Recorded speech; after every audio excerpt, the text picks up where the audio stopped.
At gusto ko pong ipaalam na more than 400 plus yung mga nag-apply sa atin na mga bata sa iba't ibang eskwelahan. Kaya po, ito pong narito ngayon na finalists natin ay sobrang ang huhusay na nila. Ano? So, siguro palakpakan na natin kasi winner na talaga sila.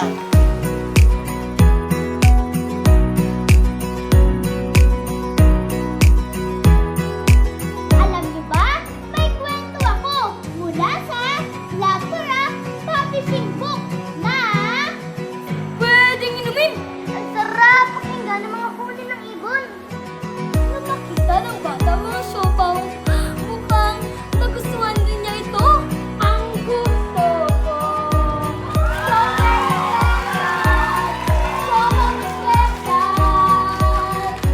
Pili at tungkol. Sayang! Kapag tuyang nawala ang puno. Boom! Nakita niya ang inaanot ay sandabuhalang bagay. Nakikuha niya na sila ito. I can feel the hot tears burning in my cheeks as my words spin slowly out of control. Authorities said, Father did not survive. Mother, sister, and I cried and cried. Ikaw ang magsasabi kung may magic nga ba sila. Handa ka na ba? On the island of Cebu, there's a flower boy dito called a giver. Meet the finest study in the world. The man was very pleased with what he had done. He had to tell everyone he knew. Their end responsibility.